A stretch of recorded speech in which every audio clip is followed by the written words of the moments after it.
Living at home at 24 wasn't exactly how I pictured my life going, but it made sense financially.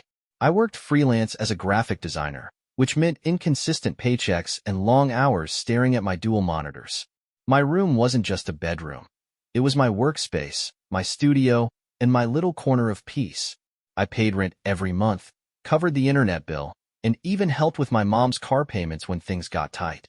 In return, I had my space, a roof over my head, and the freedom to focus on building my career without stressing over skyrocketing rent prices.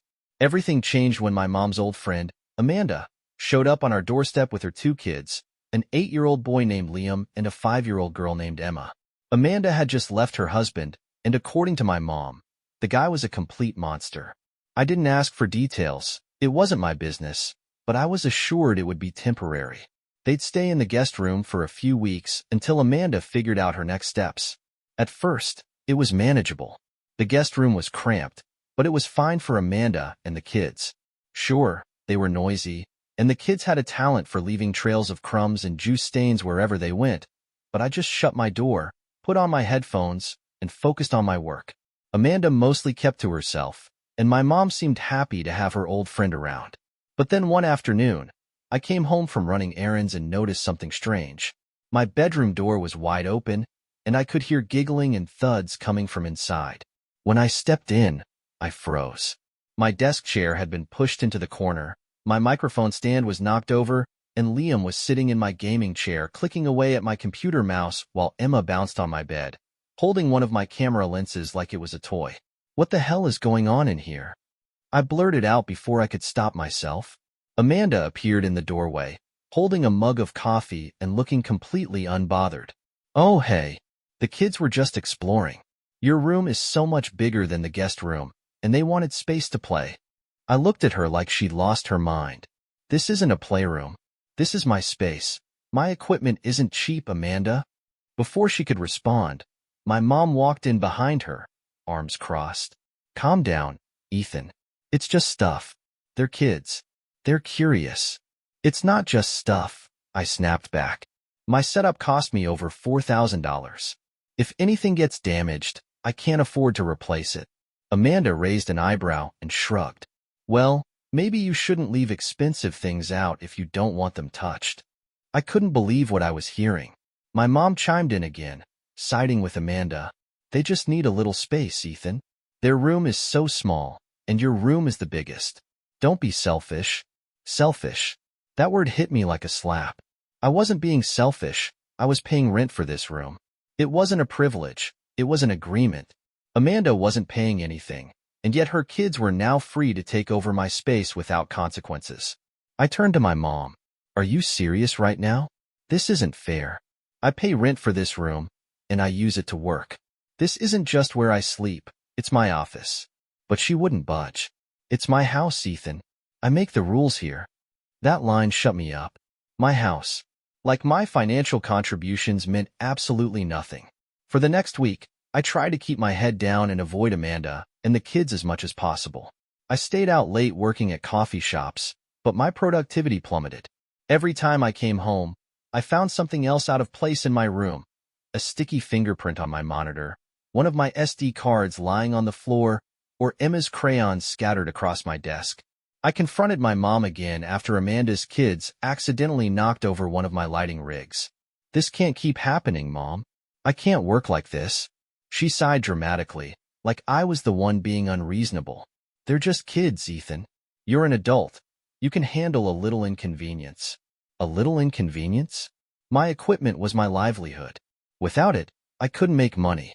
I offered a compromise. Let me move my gear into the guest room so I could have a safe space to work. Amanda and her kids could have my room. My mom dismissed the idea immediately. The guest room is too small, and Amanda's things are already in there. You'll just have to adjust, Ethan. Adjust.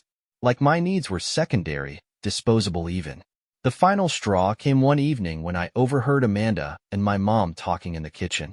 Amanda was complaining about me, calling me uptight, dramatic, and saying I needed to grow up. My mom agreed. He's always been stubborn. He'll get over it, she said casually. as if I were a petulant child throwing a tantrum instead of a grown adult trying to protect the space I was paying for. That night, lying on the couch because Amanda's kids had taken over my room again, I realized nothing was going to change. My mom wasn't going to back me up. Amanda wasn't going to rein in her kids. And I couldn't keep living like this, disrespected in my own home, paying for a space I couldn't even use. The next morning, I started looking at rental listings. It wasn't an easy decision. Moving out meant tighter finances, more responsibilities, and losing the comfort of home-cooked meals and familiar surroundings. But it also meant freedom. Freedom from this toxic, suffocating situation. I didn't tell my mom right away. I wanted to make sure I had a solid plan before dropping the bomb. For days, I scrolled through endless listings, sent messages to landlords, and ran the numbers over and over again. I found a small studio apartment across town. It wasn't glamorous, but it was within my budget and, most importantly, it was mine. When I signed the lease, I felt an overwhelming sense of relief. But that relief was quickly replaced with dread. I still had to tell my mom. I kept my plan quiet for a few days, partly because I wasn't ready for the inevitable fallout, and partly because I wanted time to mentally prepare. My new place wasn't perfect. It was a cramped studio in an older building with creaky floors and questionable plumbing, but it was mine. No kids barging in, no one moving my things without asking, and no one dismissing my concerns as me being dramatic. I spent those days packing what I could without drawing attention. Smaller items, cables, and hard drives went into boxes I kept tucked under my bed. One evening, while I was organizing my camera equipment, Amanda walked into my room without knocking. Just strolled right in like she owned the place. Emma followed close behind, holding a juice box in one hand and a sticky-looking stuffed animal in the other. "Oh, good, you're here," Amanda said casually. "Emma wanted to play on your computer." I stared at her, trying to process the audacity. No, absolutely not. Amanda's face twisted into a pout, like I was being unreasonable. "Oh, come on, Ethan. She's just a kid. You need to learn to relax a little." I pointed at the door. "Out. Now. Both of you." Emma's bottom lip started to tremble, and Amanda gave me a look like I'd just kicked a puppy. But I didn't care. I'd had enough. Amanda muttered something under her breath as she herded Emma out of my room, leaving the door wide open behind her. I slammed it shut and locked it, my heart pounding. That was it. I couldn't keep doing this. That night, I told my mom I needed to talk to her. She was in the kitchen, scrolling through her phone while a pot of pasta boiled over on the stove. "Mom, we need to talk about Amanda and the kids." She didn't even look up. "What now, Ethan?" "I'm moving out." Her head snapped up, eyes wide with disbelief. "What are you talking about? Don't be ridiculous." "I'm serious. I found a place. I signed a lease. I'll be out by the weekend." She set down her phone and crossed her arms. "You can't just leave, Ethan. What about the bills? What about your family?" I swallowed the lump in my throat. "I'm done, Mom. I'm paying rent here, and I don't even have access to my own room. My things are being touched and moved without my permission. I can't work, I can't relax, and I can't live like this anymore." She scoffed. "You're being dramatic. Amanda is going through a hard time, and you're acting like a spoiled brat." "No, I'm not," I said firmly. "I've been more than accommodating. But this isn't fair. You gave away my space without asking me, and now you're mad that I'm not okay with it. I'm done." For a moment, she just stared at me, like she didn't recognize me. Then she shook her head and turned back to the stove. "Do whatever you want, Ethan, but don't come crying to me when it all falls apart." That was it. That was the conversation. I'd hoped for, I don't know, something more. An apology, maybe, or at least an acknowledgement that I had a right to feel the way I did. But I got nothing. The next morning, I rented a moving van and texted 2 friends to help me pack. I didn't tell my mom exactly when I was moving out. I didn't want to deal with any last-minute drama. When I started carrying boxes out to the van, Amanda noticed first. She was sitting on the couch with her feet up, sipping coffee, while the kids played some loud game on her phone. What's going on?" she asked, raising an eyebrow. "I'm moving out," I said bluntly, walking past her with a box in my arms. She blinked, then laughed like I'd told her a joke. You're serious? Over this? God, Ethan, grow up. I ignored her and kept walking. My friends arrived shortly after, and we started working fast. Most of my equipment was already packed, but breaking down my desk and carefully loading my monitors and other gear took time. Amanda hovered in the doorway, arms crossed, occasionally making snide remarks about how I was overreacting and how this wouldn't fix anything. At one point, Liam wandered into the hallway and asked me why I was leaving. His innocent little face made me hesitate for a moment, but then Amanda called him back, muttering something about how I was just being difficult. My mom finally appeared about halfway through the move. She stood at the bottom of the stairs, watching as I carried down my desktop tower. "So that's it," she said. "You're just leaving us?" I set down the tower carefully before responding. "You left me no choice, Mom. I can't stay here anymore." She shook her head, tears welling up in her eyes. "You don't understand how hard this is for me, Ethan. I'm doing my best. And I've been doing my best too. But you didn't have my back. You didn't respect me or my space. This isn't about Amanda or the kids. It's about the way you handled this." She didn't say anything else, just turned and walked back into the kitchen. By the time the van was loaded, I felt drained, emotionally and physically. Amanda didn't say goodbye. She just stayed on the couch, scrolling on her phone while the kids bickered in the corner. My mom stayed in the kitchen, banging pots and pans around loudly enough that I knew she was still upset. When I climbed into the driver's seat of the moving van, one of my friends patted me on the shoulder. "You okay, man?" I nodded, even though I wasn't sure if it was true. "Yeah, let's go." The drive to my new place was quiet. I stared out the window, trying to process everything that had just happened. It felt surreal, like I was leaving behind more than just a house. I was leaving behind a version of my life that I'd been clinging to for far too long. When we arrived, we unloaded the van and started hauling everything into my new studio apartment. It was small, the paint was chipping in a few spots, and the carpet was ancient, but it was mine. As I set up my desk and carefully reassembled my computer, I felt something I hadn't felt in weeks: peace. That night, I sat on the floor of my new place, eating fast food out of a paper bag, surrounded by boxes and tangled cords. My phone buzzed with a text from my mom. "I hope you're happy. You've put me in an impossible position. I can't believe you would do this to me." I stared at the message for a long time before setting my phone down without replying. For the first time in a long while, I didn't feel guilty. I didn't feel selfish. I just felt free. The first night in my new place felt strange. The room was silent except for the faint hum of my computer and the creaks of the old building settling around me. No kids screaming, no Amanda's voice dripping with passive aggression, and no feeling like I had to tiptoe around my own home. It was peaceful, but it was also lonely. I sat cross-legged on the floor, eating instant noodles from a styrofoam cup while my equipment sat half-assembled around me. My desk wasn't set up yet, and my monitors leaned precariously against the wall. My phone buzzed intermittently with messages from my mom. She'd started with guilt-tripping texts: "I can't believe you'd abandon your family like this," and "You've left me in an impossible situation." Then came the anger. "You're so selfish, Ethan. I hope you realize how much you've hurt me." I ignored them all, but each ping made my chest tighten. Over the next couple of days, I focused on settling in. I assembled my desk, set up my dual monitors, and carefully reconnected my mic and camera setup. By the time everything was plugged in and running, it felt like I could finally breathe again.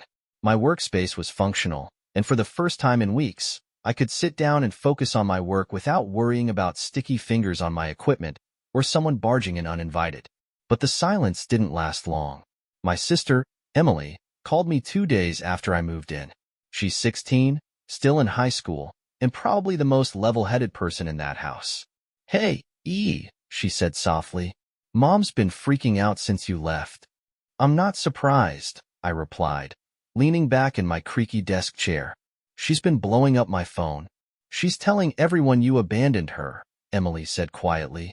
"She made this big Facebook post about how you left her to fend for herself." Aunt Susan commented, like, 6 paragraphs about family loyalty and how disappointed she is in you. I let out a dry laugh. "Of course she did." Emily hesitated. Ethan, things are bad here. Amanda isn't helping. She doesn't do anything around the house, and her kids are, well, you already know. Mom's stressed, but instead of asking Amanda to step up, she's just taking it out on everyone else. My stomach twisted at her words.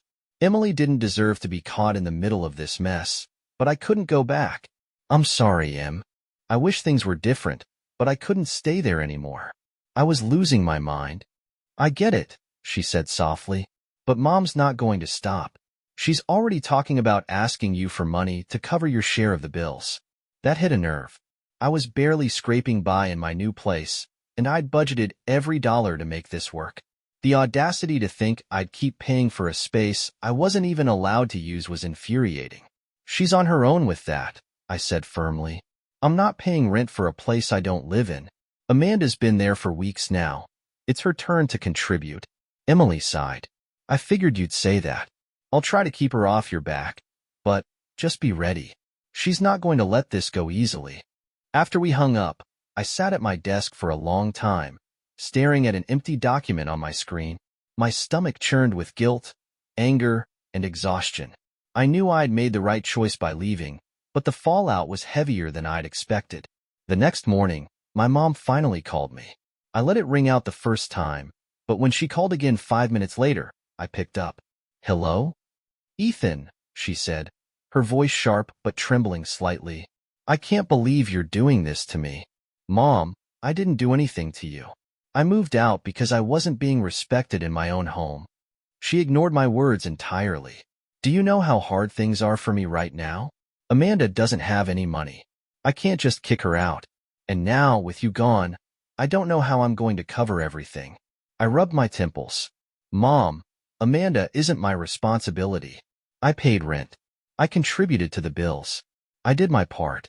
You're the one who gave away my room without asking me, and now you want me to keep paying? That's not fair. She scoffed. Life isn't fair, Ethan. Sometimes we have to make sacrifices for family. I felt my patience snapping. I did make sacrifices. I let Amanda and her kids move in without complaint. I stayed quiet when they started taking over shared spaces. I even tried to compromise by offering to move my stuff into the guest room. But you shut me down every single time. You made it clear that my needs didn't matter. So I left. There was silence on the other end of the line. For a moment, I thought she'd hung up. But then she spoke, her voice cold. Don't expect to come crawling back here when things fall apart, Ethan. I wasn't planning on it, I said flatly and hung up. After that call, I stopped checking my phone as often. I needed space, real space, to breathe and process everything. My days became a routine. Wake up, work, eat, sleep. It was quiet, and it was lonely, but it was also peaceful. My productivity skyrocketed, and I started landing more freelance gigs. For the first time in months, I felt like I was actually getting somewhere. But just as I was starting to settle into this new rhythm, my mom pulled another stunt. A cousin I hadn't spoken to in years texted me out of the blue. Hey man, saw your mom's post on Facebook. Are you okay? Confused, I asked what they were talking about. A minute later, a screenshot popped up on my phone. In the post, my mom painted herself as a struggling single mother abandoned by her selfish son. She wrote about how I'd stormed out over a minor disagreement, leaving her to fend for herself while Amanda and her kids relied on her kindness to survive. The comments section was a mess. Relatives chiming in with condolences, judgment, and unsolicited advice. My face burned as I read the words. She twisted the entire story to make herself look like a martyr and me like some spoiled child throwing a tantrum. There was no mention of rent, no mention of Amanda taking over my space, no mention of how I couldn't even use the room I was paying for. I considered replying, leaving a comment to set the record straight, or maybe even making my own post to tell my side of the story. But then I stopped myself. Nothing I said was going to change how those people viewed me. They'd already picked their sides. Instead, I blocked my mom on Facebook. I didn't want to see any more of her public performances, and I wasn't going to let her words take up space in my head.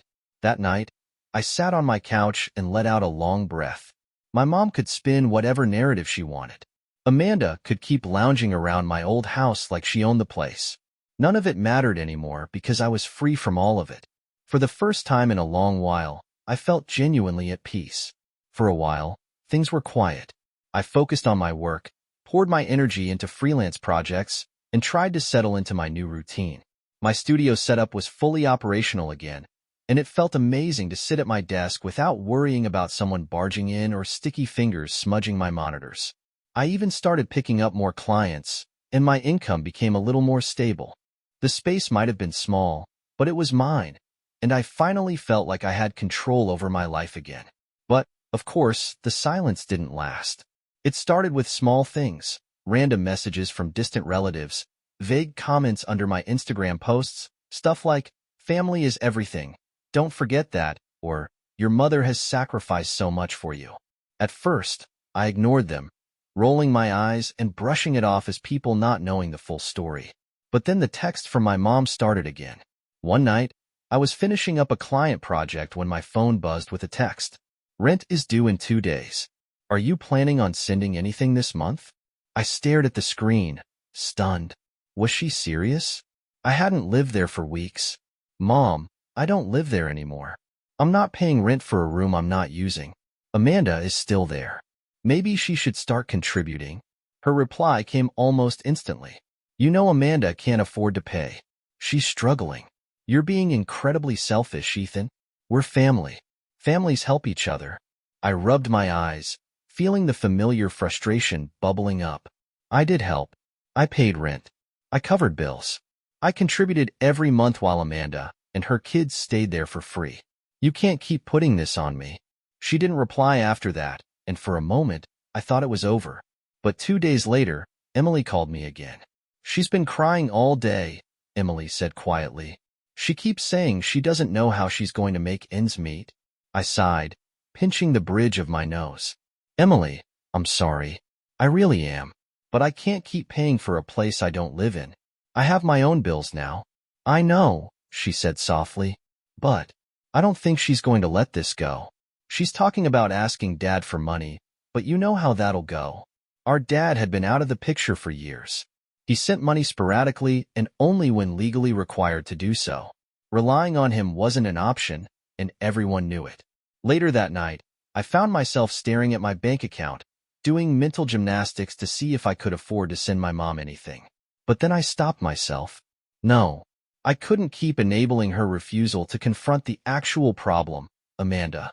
My mom was bending over backward to accommodate someone who wasn't contributing at all, and I was expected to shoulder the financial burden because, what? Because I had boundaries? Because I refused to let my room become a free-for-all playroom? I set my phone down and walked away from my desk. The next weekend, I got another text from my mom. This time, it wasn't about money. It was an invitation. "We're having a little family dinner tomorrow. Amanda and the kids will be here. You should come by. Let's put this behind us." I stared at the message for a long time. Part of me wanted to believe it was genuine, that she really wanted to make amends and move forward. But the other part of me, the logical part, knew better. Still, against my better judgment, I agreed to come. When I arrived at the house the next evening, it felt off. Amanda was sitting at the kitchen table, scrolling through her phone while Liam and Emma argued over a tablet. My mom was at the stove, stirring something in a pot. She turned and gave me a tired smile. "Ethan, I'm glad you came." I nodded stiffly. "Hey, Mom." Amanda barely acknowledged me. The kids didn't even look up. Dinner was awkward. We sat around the table, making forced small talk while Liam knocked over his juice twice and Emma complained about the food. Amanda scrolled on her phone the entire time, occasionally glancing up to mumble something about how tired she was. My mom kept trying to steer the conversation to light topics, but it felt forced. Finally, after an unbearably long silence, my mom cleared her throat. "Ethan, I've been thinking, maybe you could start sending just a little money every month? Not a lot, just enough to help with the bills." I froze mid-bite, my fork halfway to my mouth. "Mom," I said slowly, setting the fork down. "We've been over this. I don't live here anymore. I'm not paying rent for a room I'm not using." She sighed heavily, like she was carrying the weight of the world. "I know, but things are really tight right now. Amanda's trying her best. But, is she though?" I interrupted. My voice was calm, but sharp. Amanda's been living here for weeks, rent-free. She's not contributing to bills, she's not helping around the house, and her kids are running wild. How is this my problem? Amanda finally looked up from her phone. "Excuse me," she said, her voice dripping with indignation. "You heard me," I said flatly. "You've been here for weeks. Have you even offered to pitch in? Have you applied for jobs? Have you done anything to make this easier for my mom?" Amanda's mouth opened and closed like a fish gasping for air. My mom jumped in before she could respond. "Ethan, stop. That's enough." "No, it's not enough," I said, my voice rising slightly. "You let her and her kids take over my room. You dismissed every concern I had. You let my equipment get thrown around like toys, and then you called me selfish for not being okay with it. And now you want me to keep paying for all of this? Absolutely not." The room went dead silent. Liam started crying quietly, and Emma stared at me with wide eyes. Amanda stood up abruptly, her chair scraping loudly against the floor. "You know what? I don't need to sit here and be disrespected in your house, Carol." She stormed off with the kids trailing behind her, Liam still sniffling. My mom buried her face in her hands, her shoulders shaking. I felt a pang of guilt, but I pushed it aside. "Mom, I'm sorry, but this isn't my mess to clean up. You've been enabling her. You've let this go on for far too long." She didn't say anything. I stood up, grabbed my keys, and walked out. When I got back to my apartment, I sat in my chair and stared at my blank computer screen for a long time. I felt drained, angry, and, above all, sad. Sad that it had come to this. Sad that my mom couldn't see how badly she was being taken advantage of. My phone buzzed with a text a few minutes later. It was Emily. That was hard to watch, but you were right. Someone needed to say it. I leaned back in my chair and closed my eyes. For once, I didn't feel guilty. I didn't feel selfish. I just felt done. A week passed after that disastrous dinner, and the silence from my mom was deafening. No texts, no calls, not even the usual guilt-laden Facebook posts aimed vaguely in my direction. Emily kept me updated through occasional texts, but even she seemed worn down by the tension in the house. Amanda was still there, still not contributing, and my mom was still bending over backward to accommodate her. At first, the quiet felt like a relief, a break from the constant buzzing of my phone and the weight of guilt every time I read one of my mom's messages. But as the days stretched on, that relief morphed into something heavier. I kept replaying that dinner conversation in my head, wondering if I'd gone too far, if I'd been too harsh. But every time I started to spiral, I reminded myself of the facts. I'd paid rent. I'd respected my end of the deal. I'd asked for basic boundaries, and they were repeatedly ignored. One evening, while I was finishing up a freelance project, my phone buzzed with an incoming call from Emily. I picked up immediately. "Hey, Em. What's up?" She sounded tired. "Ethan, I need to tell you something, but please don't freak out." My stomach tightened. "Just tell me." Amanda's husband, her ex whatever, is back in the picture. He's been coming by the house. I froze. "Wait, what? Why?" "He's been visiting the kids, apparently. But Mom told me he's been sleeping on the couch some nights. Amanda says they're working on things. I don't know. It's messy." My head started to spin. Amanda had moved into our house because, according to my mom, her husband was a monster. Now he was casually crashing on our couch? "Emily, what the hell is Mom thinking? Is she okay with this?" Emily hesitated. "I don't think she knows how to say no anymore. She's just letting it happen. And the worst part? He's not contributing either. He brought groceries once, but that's about it. Mom's still paying for everything." I ran a hand through my hair, pacing my small studio apartment. This is insane. Does Mom even realize how much of a mess this is? She knows, Ethan. She's just too deep into it to back out now. We talked for a while longer, but Emily didn't have any solutions, and honestly, neither did I. By the time we hung up, I felt like I was carrying the weight of their problems on my shoulders again, even though I'd physically removed myself from the situation. The next day, my mom finally broke her silence with a text. "Can we talk? Please."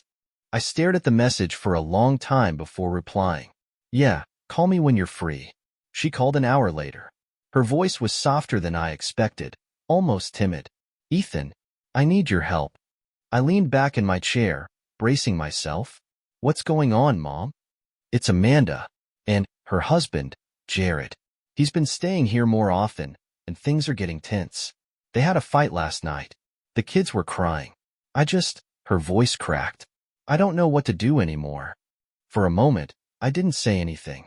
It was the first time she'd sounded genuinely vulnerable in weeks, and it caught me off guard. Mom, you have to ask them to leave. Both of them. Amanda and Jared. This isn't your problem to fix. I can't just kick them out, Ethan. Where would they go? That's not your responsibility, I said firmly. Amanda made her choices. So did Jared. They're adults. You can't keep sacrificing your own peace, your own stability, to clean up their mess. She started crying softly on the other end of the line, and I felt my resolve waver. Despite everything, she was still my mom, and hearing her like this was gut-wrenching. Ethan, I'm so sorry for how I treated you, for how I dismissed you when you tried to talk to me. You were right. About everything. I closed my eyes and let out a slow breath. Mom, I'm not angry anymore. I just want you to see how much this is affecting you. And Emily, you deserve better than this. There was a long silence. Then she said, I'll talk to Amanda. I'll tell her they have to leave. We hung up, and for the first time in weeks, I felt like maybe, just maybe, things would start to change. But, of course, it wasn't that simple. A few days later, Emily called me again, her voice tight with frustration. She's not doing it, Ethan. She tried to talk to Amanda, but Amanda started crying, saying she had nowhere to go, that the kids would suffer. And Mom folded. Again. I pinched the bridge of my nose, feeling anger bubble up in my chest. So what now? Jared's just going to keep crashing there while everyone tiptoes around him? Pretty much, Emily said bitterly. I couldn't take it anymore. I told Emily I'd call her back and hung up. My mom was stuck in this endless loop of guilt, manipulation, and self-sacrifice, and it was dragging everyone down with her. I decided to go over there. I wasn't planning on staying long. I just needed to see things for myself. When I walked into the house, it felt suffocating. Amanda was on the couch, scrolling on her phone like always. Jared was sitting in the recliner, watching TV with one of Liam's toys at his feet. The kids were running around, screaming about something nonsensical. My mom was in the kitchen, scrubbing an already clean counter like her life depended on it. She looked up when she saw me, her face pale. Ethan, what are you doing here? I gestured toward the living room. Is this really how you want to live, Mom? With him here? With Amanda and her kids taking over your space? With Emily walking on eggshells every day? Amanda turned her head slightly, her voice sharp. You don't need to come in here and start drama, Ethan.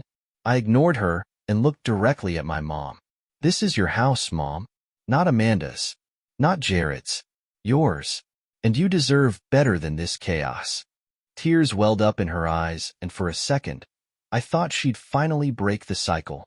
But Amanda cut in before she could respond. You don't understand what it's like, Ethan. You don't know how hard it is to be in my position. I snapped. You're right, Amanda. I don't understand because I don't have someone else paying my bills while I sit on their couch all day scrolling through my phone. Jared shifted uncomfortably in his chair, and Amanda's face turned red. My mom looked like she was on the verge of collapsing. I took a step back and sighed. Mom, I'm done. I can't keep watching this. You need to make a choice. Either they leave, or this mess is going to swallow you whole. I walked out without waiting for a response. That night, Emily texted me. She's finally doing it. Amanda and Jared have to leave by the end of the week. I stared at the message for a long time, feeling a mix of relief, sadness, and exhaustion. It wasn't over yet, but for the first time, it felt like there was light at the end of the tunnel. The days following Emily's text felt like I was holding my breath, waiting for something to snap. I didn't message my mom or check in. I figured if she was finally standing her ground, the last thing she needed was me hovering over her shoulder. Emily kept me updated with short, sporadic texts. Amanda's packing up. Jared hasn't been back since Mom told them to leave. The kids are upset, but Mom's holding firm. Each message felt like peeling off a layer of tension I'd been carrying for weeks.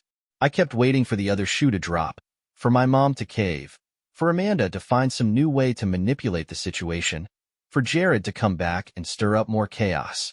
But it seemed, at least this time, my mom was following through. A week later, Emily called me. "They're gone," she said simply. I let out a breath I didn't realize I'd been holding. Completely? Yeah. Amanda packed up their stuff, loaded the kids into her car, and left yesterday. Mom didn't sleep the night before, but she didn't back down. Jared didn't even show up to help them move. Hearing that should have felt like victory, but it just made me sad. Amanda had burned every bridge, taken advantage of my mom's kindness, and still walked away without any accountability. My mom had let this go on for far too long, and now she was left picking up the pieces. "How's Mom doing?" I asked. Emily hesitated. "She's tired. Like, really tired. The house feels empty now, and she's been crying a lot.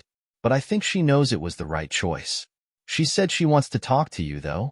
I told Emily I'd come by that weekend. Walking up to my mom's house felt surreal. The yard was quiet, the windows dark. It was strange not seeing Amanda's kids' toys scattered across the lawn or hearing shouting from inside. I knocked on the door, and my mom opened it almost immediately, like she'd been waiting. She looked older somehow, like the past few weeks had drained something from her. Her eyes were red, her shoulders slumped, but she smiled weakly. "Hi, Ethan." "Hey, Mom." We stood there awkwardly for a moment before she stepped aside and let me in. The living room was clean. Empty.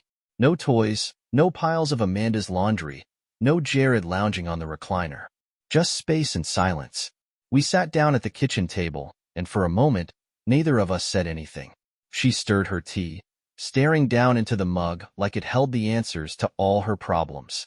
"I messed up, didn't I?" she said finally. I shook my head. "You made mistakes, Mom, but you fixed it. That's what matters." She sighed deeply. I let Amanda walk all over me. I let her take advantage of my kindness because I was scared. Scared of being the bad guy, scared of putting her and those kids out on the street. But in the end, I hurt you. I hurt Emily. And I let my own home become a place no one felt comfortable in anymore. Hearing her admit that felt heavier than I expected. For so long, I'd been carrying this resentment, this anger, and now she was sitting across from me, admitting she'd been wrong. "I'm sorry, Ethan. I mean it. I'm so sorry." I nodded, swallowing hard. "I know, Mom, and I forgive you." She started crying softly, and I reached across the table to squeeze her hand. We sat there for a while, just existing in that quiet, fragile moment of honesty. Eventually, she wiped her eyes and gave me a weak smile. "Emily's been such a rock through all of this. I don't know how I would have gotten through it without her." "Emily's tough," I said, "but she's still a kid, Mom. She needs you to be her rock, too." She nodded slowly. "I know. I'm going to do better. For her. For you." We talked for hours after that. About Amanda, about Jared, about how everything had spiraled so far out of control. She admitted she'd been avoiding confronting Amanda because she was terrified of confrontation itself. She'd always been a people pleaser, and Amanda had exploited that at every turn. Before I left, I helped her rearrange some of the furniture in the guest room, reclaiming the space Amanda had overtaken. It felt symbolic in a way, like we were restoring balance to the house one piece of furniture at a time. That night, back in my own apartment, I felt something I hadn't felt in weeks: closure. Over the next few weeks, things slowly started to improve. My mom started texting me again, not with guilt trips or passive-aggressive comments, but with genuine updates about how she was doing. She started picking up extra shifts at her part-time job to stabilize her finances, and Emily told me she'd been spending more time with her, just talking and watching movies together. One Saturday, Emily sent me a photo of my mom sitting on the couch with a mug of tea, a blanket wrapped around her shoulders, and a peaceful look on her face. "She's smiling again," Emily texted. It wasn't perfect. My mom still struggled with guilt over how everything had played out, and Emily still carried some resentment about how long it had taken to get there. But they were healing. Slowly, but surely. As for me, I threw myself into my work. My freelance gig started paying better, And I even picked up a few long-term clients that gave me more stability. My little studio apartment started to feel like home, a place where I could breathe, focus, and just exist without the weight of someone else's chaos pressing down on me. One afternoon, I got a text from my mom. "Dinner at my place next weekend? Just you, me, and Emily. No drama, I promise." I smiled and replied, "I'll be there." When I showed up that following weekend, the house felt different. Warm, peaceful. Emily was in the kitchen chopping vegetables while my mom stirred something on the stove. They both looked up and smiled when I walked in. "Hey, stranger," Emily said with a grin. My mom hugged me tightly, holding on just a second longer than usual. "Welcome home, Ethan," she said softly. And for the first time in months, it actually felt like home. The thing about situations like this is that there's no perfect resolution. There's no cinematic ending where everything gets tied up with a neat little bow. Amanda and Jared got away with taking advantage of my mom. Some bridges with extended family remained burned. But the important thing, the thing that mattered most, was that my mom had finally started to value herself, her space, and her peace. And I'd done the same.